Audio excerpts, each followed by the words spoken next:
this will make sense. What is that?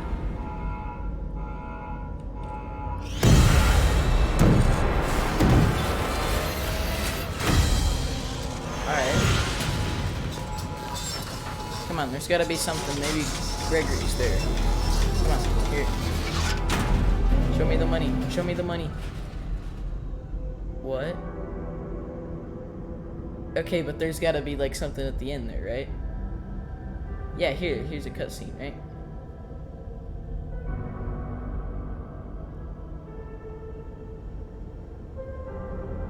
Why is it the credits?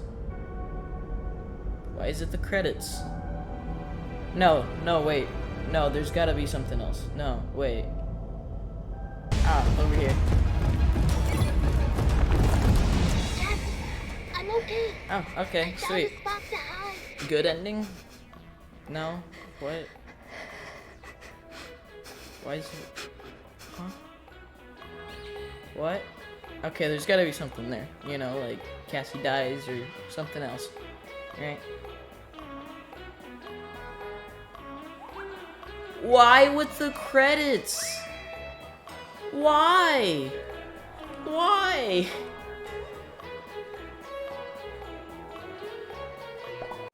Hey, it's me, Superstar.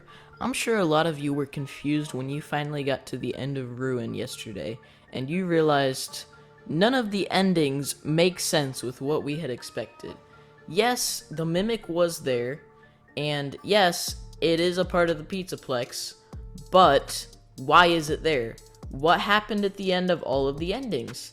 Well, I'm here to sort of clarify a little bit of that. Now, please note that these are all just theories and that I might be completely wrong, which I probably am, but just keep that in mind for next time.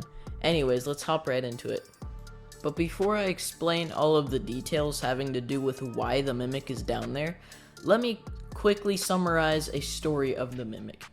So a man named Elliot creates a robot that can mimic the actions of other people, and he uses this for his kid, who is always bored because his dad can never play with him because he's always at work. So one day the kid dies though, and the Mimic is still acting like the kid and stuff, but now Elliot is upset at the Mimic, so he fights off the Mimic and it learns violence and stuff. So many years later, Fazbear Entertainment finds it and they clean it all up, but before any of that, the Mimic actually kills several of the people with different costumes. And why the Mimic likes to wear the costumes, I don't know. It mimics a lot of stuff, but this is a lot of evidence towards things. So with lots of speculation, many people believe that it was Henry at first who succeeded. And why I also think that this is the case is because if Elliot is the stand-in for Henry, then he is the one that created Mimic 1, which is the program that is able to mimic things. And what this means for the lore of the story is that if he created Chica's Party World, then that would mean that all of the animatronics at Chica's Party World would be running Mimic 1. And that makes perfect sense with the story, considering how those animatronics would always come to life, even though there were no humans inside of them, yet they would still act like there were. And several people have actually found costumes inside of the room where you meet the Mimic, and these two costumes feature a bird and an elephant. And while they don't look perfectly like these two characters, I believe that these are Henry's original designs of Chica and the Orville elephant. So this brings me to my theory today. Does this mean that FNAF 6 is built on top of the original Chica's Party World? And the Pizzaplex is built on top of FNAF 6? And before we go all the way down, we actually find Candy Cadet in this game, and he tells us a story about a mother who trapped a monster in a basement, and it learned a lullaby that the mother sang, and so it used that lullaby to lure the kids back down. Now, before I move on to this last part, I'm gonna say one more time that this is just a theory, okay? There is nothing to do with this being actually canon to the story.